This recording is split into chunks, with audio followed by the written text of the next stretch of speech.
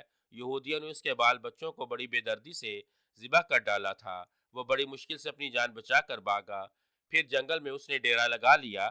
بڑا دکھی انسان ہے، بچوں کے قتل کے بعد اسے ہر شے سے نفرت ہو چکی ہے، وہ کسی انسان سے مل کر خوش نہیں ہوتا۔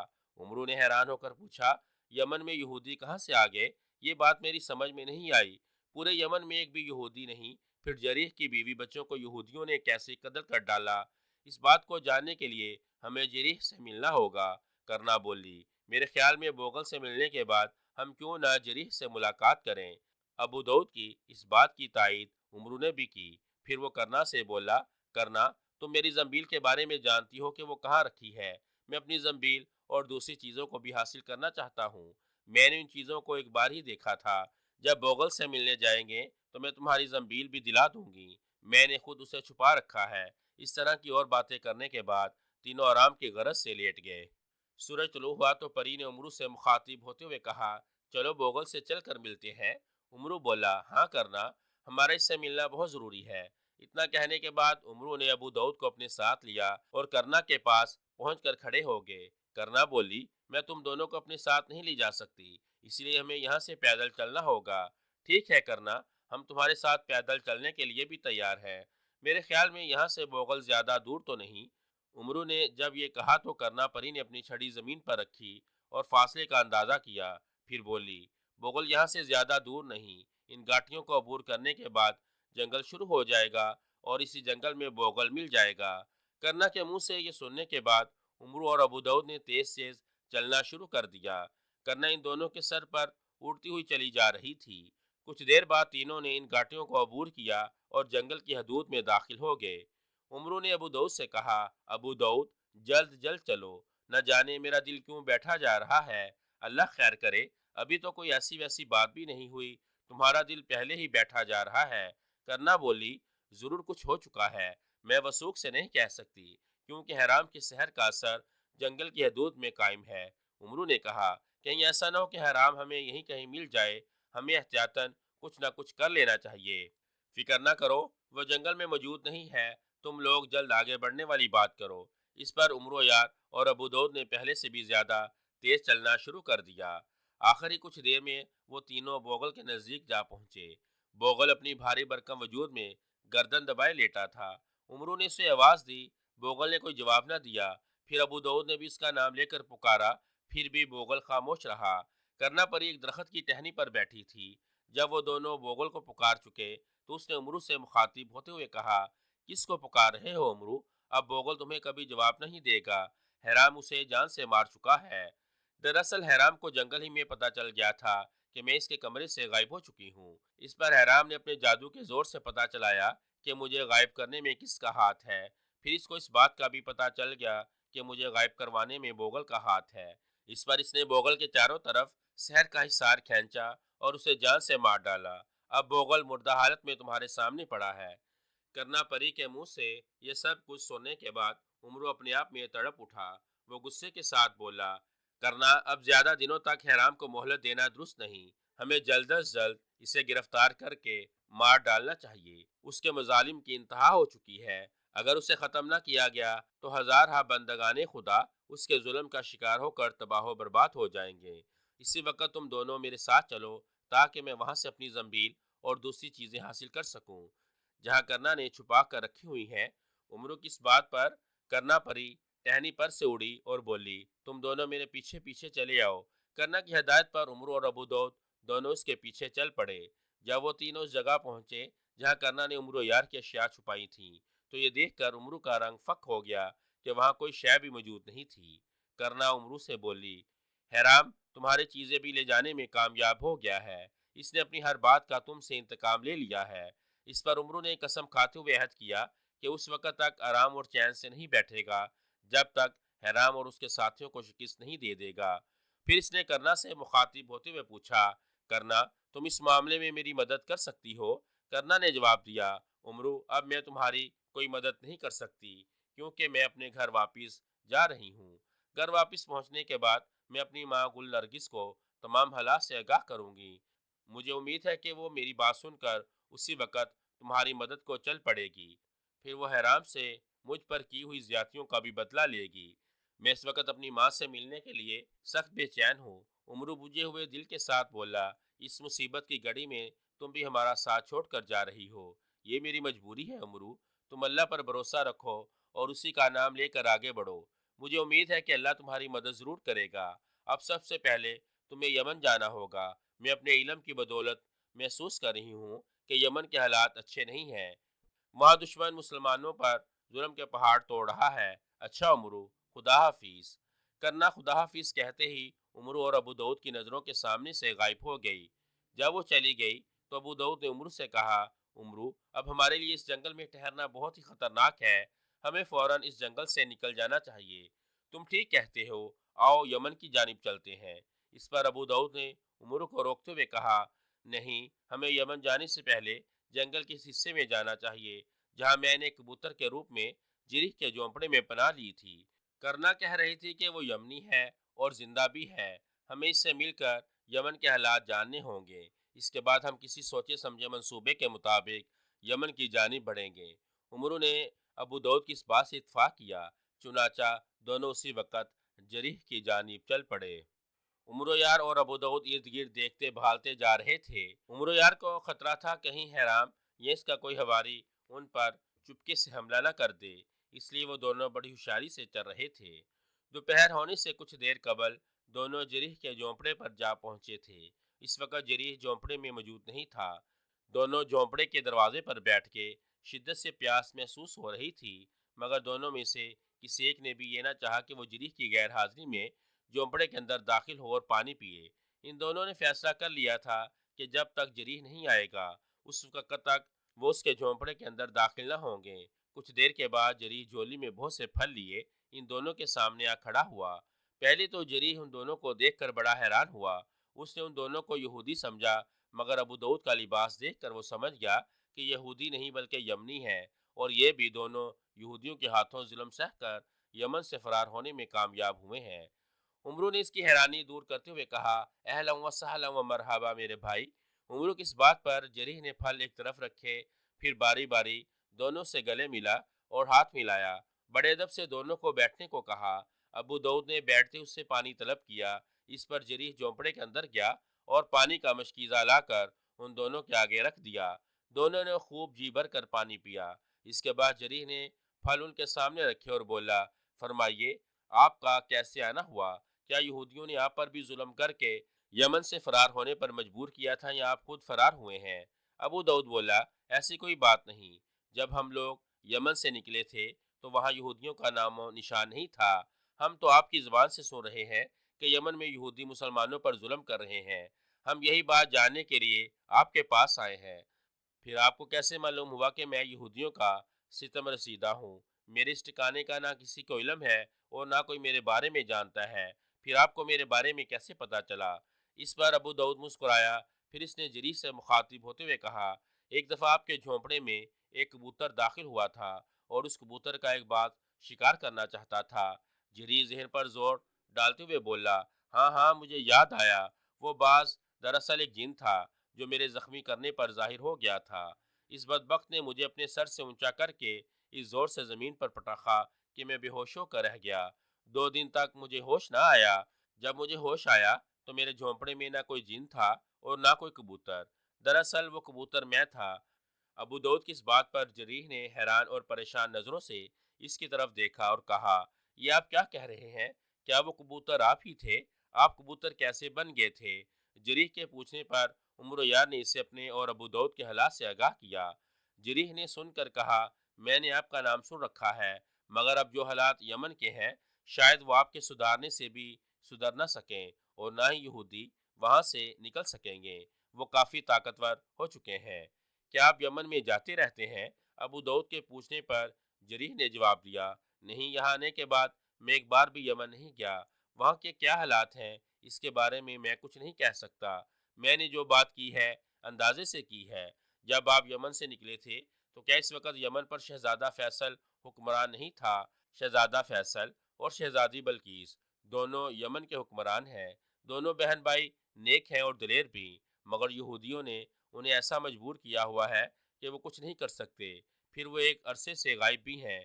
اس کا مطلب یہ ہوا شہزادی اور شہزادے کی زندگیاں خطرے میں ہیں، ہر وقت خطرے میں ہے۔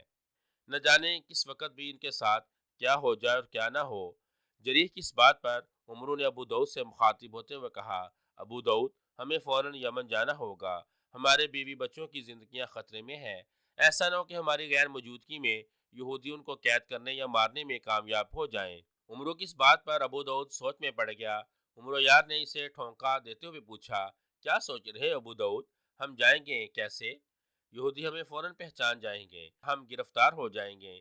اگر یہودیوں نے ہمیں گرفتار کر لیا تو ہم کچھ بھی نہ کر سکیں گے۔ اس بات کی تم فکر نہ کرو، یہودی ہمیں گرفتار نہیں کر سکتے۔ اب تو آپ کے پاس نہ کوئی جادوئی شے ہے اور نہ ہی کوئی فرد آپ کی مدد کرنے والا ہے۔ آپ یہ بات دعوے سے کیسے کہہ سکتے ہیں؟ ابو داؤد، عمرو نے جواب دیا، کسی کا محتاج ہو کر رہنا کوئی زندگی نہیں۔ ہماری مدد اللہ کرے گا، وہ ہر قدم پر ہمیں کامیاب کرے گا انشاءاللہ۔ اس پر ابو داؤد نے کوئی جواب نہ دیا۔ جریح نے عمرو سے مخاطب ہوتے ہوئے کہا، اگر آپ کے حوصلے بلند ہیں تو پھر میں بھی آپ کے ساتھ چلوں گا، آپ کا پورا ساتھ دوں گا۔ پھر ابو داؤد نے اپنی خاموشی کا خاتمہ کیا۔ وہ عمرو سے بولا، عمرو، میں تو یہ سوچ سوچ کر پاگل ہوا جا رہا ہوں، یہ سب کچھ ہوا کیسے؟ یہودی یمن میں داخل کیسے ہوئے؟ کیا وہاں کی فوج نے ان کو روکا نہیں تھا؟ عمرو نے ابو داؤد کی بات کا جواب دیتے ہوئے کہا، میں اس راز کو سمجھتا اور جانتا ہوں، تم نہیں جانتے۔ یمن میں جو کچھ بھی ہوا ہے حرام کی بدولت ہوا ہے۔ اسی نے وہاں کی فوج کو اپنے سحر کی بدولت بے بس کیا ہے۔ اسی نے اپنے سحر سے وہاں بغاوت پیدا کی، شہزادے اور شہزادی کو بے بس کیا۔ شاید کچھ دنوں کے بعد یمن پر یہودی پوری طرح سے قابض بھی ہو جائیں۔ اگر ایسا ہو گیا تو بہت برا ہوگا، پورا عالم اسلام خطرے میں پڑ جائے گا۔ ابو داؤد بولا۔ اس پر جریح نے کہا، حضور والا، پورا عالم اسلام تو اسی روز خطرے میں پڑ گیا تھا جب یہودیوں نے یروشلم کے نواح میں آباد ہونا شروع کر دیا تھا۔ ابو داؤد، عمرو نے کہا، ہمیں اب دیر نہیں کرنی چاہیے، فوراً یمن کی جانب چل دینا چاہیے، اب یہاں ٹھہرنے اور رکنے کا کوئی فائدہ نہیں۔ عمرو کی اس بات پر جریح بولا، میں بھی اپنا سب کچھ اللہ کے سپرد کرتا ہوں اور آپ کے ساتھ چلتا ہوں۔ اس پر عمرو بولا، جریح، چلنے سے پہلے اس بات کو پلے سے باندھ لو کہ ہماری راہوں میں بے شمار مشکلات ہیں، وقت پڑنے پر ہمیں جان کی قربانی دینی پڑے تو اس سے بھی دریغ نہیں کریں گے۔ تو یہ سب باتیں سوچنے اور سمجھنے کے بعد ہمارا ساتھ دینے کی حامی بھرو۔ عمرو کی اس بات پر جریح کی آنکھوں میں آنسو بھر آئے۔ اس نے کہا، عمرو، کیا آپ مجھے بزدل سمجھتے ہیں؟ میں آپ کی طرح ایک مسلمان ہوں، انشاءاللہ آپ کسی بھی معاملے میں مجھے پیچھے نہیں پائیں گے، میں آپ کا پورا ساتھ دوں گا۔ اس پر عمرو اور ابو داؤد دونوں خوش ہو گئے۔ انہوں نے جریح کو اپنے ساتھ لے جانے کی حامی بھر لی۔ جریح بھی خوش ہو گیا۔ اس کے بعد اس نے اپنا سامان سمیٹا، جھونپڑی کا دروازہ بند کیا اور بولا، اے اللہ، تو ہی میرے چھوٹے سے گھر کا نگہبان ہے، اگر تو نے ہمیں کامیاب کیا تو میں اس جھونپڑے کو تیرا ہی گھر بنا دوں گا، مسافر یہاں عبادت کیا کریں گے اور تیرا نام بلند کریں گے۔ اس کے بعد عمرو یار نے اللہ اکبر کا نعرہ بلند کیا اور اپنے دونوں ساتھیوں کو لے کر یمن کی جانب چل پڑا۔ ابھی عمرو اور اس کے ساتھی یمن کی حدود میں داخل بھی نہیں ہوئے تھے کہ انہیں دور سے ایک قافلہ آتا دکھائی دیا۔ تینوں اسی وقت ریت کے ایک ٹیلے کے پیچھے ہو گئے۔ جب وہ قافلہ نزدیک آیا تو اثر راز کھلا۔ وہ کوئی قافلہ نہیں تھا بلکہ ذونواس یہودی کا جلوس تھا۔ وہ بڑی شان و شوکت سے ایک گھوڑے پر بیٹھا ہوا تھا۔ اس کے دائیں اور بائیں اس کی حفاظت کرنے والے اس کے ساتھی تھے۔ عمرو نے سر اوپر کر کے دیکھا تو حیران ہی رہ گیا۔ اوپر فضا میں چار خوفناک اور طاقتور پرندے تھے۔ پرندے عام پرندوں سے کئی گنا بڑے تھے۔ ان کی شکلیں عقاب سے ملتی جلتی تھیں، مگر پنجے بہت ہی بڑے تھے اور نوکیلے ناخن تو کسی خنجر کی مانند عیاں دکھائی دے رہے تھے۔ عمرو نے آہستہ سے کہا، اور نیچے ہو جاؤ، ایسا نہ ہو یہ پرندے ہمیں دیکھ لیں۔ اگر ان میں سے کسی ایک نے ہمیں دیکھ لیا تو پھر ہمارا بچنا مشکل ہو جائے گا۔ یہ ہم میں سے کسی ایک کو بھی زندہ نہیں چھوڑیں گے۔ اس پر ابو داؤد اور جریح اور بھی نیچے جھک گئے۔ عمرو بولا، میرے خیال میں اب یمن میں یہودیوں کے لیے کوئی رکاوٹ نہیں۔ اس طرح ذونواس حرام کے کہنے پر حکومت کرنے کے لیے جا رہا ہے۔ جن پرندوں کی حفاظت میں یہ لوگ جا رہے ہیں وہ پرندے حرام کے غلام جن ہیں۔ شاید حرام کو خطرہ لاحق ہو، کہیں ذونواس اور اس کے ساتھیوں کو مسلمان نہ ٹکر جائیں، اسی لیے اس نے اس جلوس کے ساتھ اپنے جن روانہ کر دیے ہیں۔ کہ وہ حفاظت سے ان کو یمن میں داخل کروائیں۔ ابو داؤد اور جریح نے بھی اپنے اپنے سر کو اونچا کر کے ان خونخوار پرندوں کو دیکھا، اور ان کے پر اتنے اتنے بڑے تھے کہ انہوں نے پورے کے پورے جلوس کو اپنے پروں کی چھاؤں میں لے رکھا تھا۔ عمر یار نے ابو داؤد اور جریح کو ہوشیار کرتے ہوئے کہا، تم دونوں ہوشیار رہنا، اپنے ہاتھ تلوار کے دستے پر مضبوط کر لو۔ ممکن ہو سکتا ہے کہ ان پرندوں کی نظر ہم پر پڑ جائے، یہاں ہمارے لیے چھپنے کی کوئی جگہ بھی نہیں، اس لیے ان کے حملہ آور ہو جانے کی صورت میں بڑی ہوشیاری کے ساتھ ان سے لڑنا ہوگا۔ جریح بولا، خدا کرے ان ظالموں کی ہم پر نظر ہی نہ پڑے، ان کے پنجے بھی بڑے زبردست تیز دکھائی دے رہے ہیں۔ اگر انسان کو موت اپنے سامنے دکھائی دے تو اسے ڈٹ کر دشمن کا مقابلہ کرنا چاہیے، ہمت نہیں ہارنی چاہیے۔ ابو داؤد بولا، انشاءاللہ عمرو، ہم ہمت نہیں ہاریں گے، حملہ آور ہونے کی صورت میں ان کا ڈٹ کر مقابلہ کریں گے۔ جانوروں کے حملہ آور ہونے کی نوبت نہ آئی، وہ سب ان کی نزدیک سے خیر و فیت سے گزر گئے۔ جب وہ نظروں سے اوجھل ہو گئے تو عمرو نے ابو داؤد سے کہا، ابو داؤد، اب ہمارے پاس ایسی کوئی شے یا طاقت نہیں ہے کہ جس کے ہوتے ہوئے ہم حرام کے سحر کا مقابلہ کر سکیں، لیکن میرے پاس ایک ایسا ہنر ہے جس کی بدولت ہم یہودیوں کی نظروں سے اپنی اصلیت چھپا سکتے ہیں۔ اگر تم ایسا کر سکتے ہو تو پھر ہم بڑی آسانی کے ساتھ یمن میں داخل ہو سکتے ہیں، آزادی سے چل پھر کر حقیقت حال کا پتہ بھی چلا سکتے ہیں۔ ایسی کون سی چیز ہے آپ کے پاس؟ مجھے بھی بتائیے، جریح نے پوچھا۔ فکر نہ کرو، اس میں تم بھی شامل ہوگے۔ اس کے بعد عمرو نے ان کو بتایا کہ وہ بیس بدلنے میں ایسا ماہر ہے کہ کوئی بڑے سے بڑا چلاک اور دنا آدمی بھی ان کے بیس کی حقیقت کو نہیں جان سکتا۔ اس پر ابو داؤد نے عمرو سے کہا، اگر یہ ہنر تمہیں آتا ہے تو پھر ہمیں یہودیوں کا بیس بدلنا ہوگا تاکہ ہم لوگ آسانی سے ان کے درمیان گھوم سکیں اور ان کے قریب بھی جا سکیں۔ عمرو نے کچھ سوچا، پھر ابو داؤد کو جواب دیتے ہوئے کہا، تم درست کہتے ہو، میں نے مصر کے بلائی حصے کے یہودیوں کو دیکھا ہوا ہے، وہ یہودیوں سے مختلف لباس پہنتے ہیں، مگر اس پر بھی یہ ایک دوسرے کو پہچانتے ہیں۔ اس کے علاوہ وہ لوگ عربی زبان میں زیادہ باتیں کرتے ہیں، عبرانی بہت کم بولتے ہیں۔ بس تو پھر ٹھیک ہے، دیر کرنے کی کوئی ضرورت نہیں، فوراً بھیس بدلو اور یمن میں داخل ہونے کی بات کرو۔ اس پر عمرو نے سب سے پہلے ابو داؤد کا حلیہ اور لباس بدلا، پھر جریح کا، اور سب سے آخر میں اپنا۔ ابو داؤد اور جریح کو ماننا پڑا کہ عمرو واقعی اس کام میں استاد ہے، کوئی بھی شخص اس معاملے میں عمرو کا مقابلہ نہیں کر سکتا۔ اس کے ساتھ ہی تینوں نے اللہ کا نام لیا اور آگے بڑھے۔ جب وہ تینوں یمن کے ایک سرحدی گاؤں کے قریب پہنچے تو وہاں کے مسلمانوں نے ان کو دیکھ کر منہ پھیر لیا، کوئی بھی ان کی جانب دیکھتا تھا نفرت کے ساتھ منہ پھیر لیتا تھا، انہیں کوئی بھی اچھی نظروں سے دیکھنے والا انسان دکھائی نہ دیا۔ عمرو کچھ دیر کے لیے سوچ میں پڑ گیا، پھر اس نے ابو داؤد سے مخاطب ہوتے ہوئے کہا، ابو داؤد، یہ گاؤں ہمارے لیے بے حد مفید ثابت ہو سکتا ہے۔ وہ کیسے؟ ابو داؤد کے پوچھنے پر عمرو نے کہا، اس گاؤں کا ایک مسلمان بھی یہودیوں کا خیر خواہ یا ان کو اچھا سمجھنے والا نہیں، سیدھے سادے اور نیک مسلمان دکھائی دے رہے ہیں۔ ابھی یہ گاؤں یہودیوں کے اثرات سے پاک ہے، حرام اور اس کے حواریوں میں سے کسی ایک کی بھی نظر ان گاؤں والوں پر نہیں پڑی، اسی لیے یہ گاؤں والے ہمارے کئی کام آ سکتے ہیں۔ مثلا اگر ہم میں سے اگر کوئی فرار ہو کر یہاں آ کر رہنا چاہے تو وہ رہ سکتا ہے اور یہودیوں کی نظروں سے بھی بچ سکتا ہے، اور بھی کئی معاملوں میں ہم ان سے مدد لے سکتے ہیں۔ عمرو، کہتے تو تم ٹھیک ہو، پھر ہمیں کرنا کیا چاہیے؟ ابو داؤد کی اس بات پر عمرو نے گاؤں کی جانب دیکھتے ہوئے کہا، ہمیں یہاں کے سردار سے ملنا ہوگا۔ چلو پھر دیر کیوں کرتے ہو، اللہ کا نام لو اور آگے بڑھو۔ اس پر تینوں گاؤں کی جانب چل پڑے۔ ابھی وہ گاؤں میں داخل بھی نہ ہوئے تھے کہ انہیں اپنی پشت سے گھوڑوں کے ٹاپوں کی آواز سنائی دی۔ تینوں نے چونک کر پیچھے کی جانب دیکھا، چار شہ سوار باگے چلے آ رہے تھے۔ جب وہ نزدیک پہنچے تو عمرو اور ابو داؤد نے انہیں پہچان لیا، وہ یہودی تھے۔ انہوں نے عمرو کے نزدیک پہنچ کر اپنے گھوڑے روک لیے۔ ان میں سے ایک بولا، خداوند یہودا کی بادشاہت قائم رہے، میرے خیال میں تم لوگ ہمارے مصری بھائی ہو، اس وقت پا پیادہ کہاں سے چلے آ رہے ہو؟ اس پر عمرو نے پہلے ابو داؤد کی جانب دیکھا، پھر اس سے بولا، ہم لوگ بھی تمہاری طرح گھوڑوں پر سوار مصر سے چلے تھے، لیکن جب ہم لوگ یہاں کے نواحی جنگل میں پہنچے تو مسلمانوں کے ہاتھوں لٹ گئے، انہوں نے ہمارا تمام سامان بھی لوٹ لیا اور گھوڑے بھی چھین لیے۔ عمرو کی اس بات پر وہی گھڑ سوار نے اپنے دانت پیستا ہوا بولا، اچھا تو ابھی تک ان بدبختوں میں ہمت ہے کہ وہ یہودیوں کو لوٹتے پھریں، ہم نے بے شمار نہتے مسلمانوں کو قتل کیا، ان کے مکانوں کو آگ لگائی، انہیں لوٹا ہے، کسی ایک بھی مسلمان کی جرت نہ ہو سکی کہ وہ ہم پر حملہ آور ہوں یا ہم سے اپنی کوئی قیمتی شے چھین سکیں۔ اس نے بات ختم ہی کی تھی کہ پشت پر سے 6 اور یہودی گھوڑوں پر سوار ان سے آ کر ملے۔ ان کے ہاتھوں میں خون آلود ننگی تلواریں تھیں، جس سے پتہ چلتا تھا کہ وہ درندے مظلوموں کا خون بہا کر آئے ہیں۔ پھر وہی یہودی بولا، میرا نام حزقیہ ہے اور یہ سب میرے ساتھی ہیں۔ ہمیں پتا تھا کہ یمن کی سرحد پر ایک ایسا گاؤں ہے جس میں دولت اور اناج بہت ہے، اور آج تک یہودیوں نے ان میں سے کسی ایک کو چھیڑا تک نہیں۔ ہم اس گاؤں کو برباد کرنے آئے ہیں۔ ہمارے پاس بہترین اسلحہ ہے، ہمیں ان سے جنگ کرنے میں کوئی تکلیف نہ ہوگی۔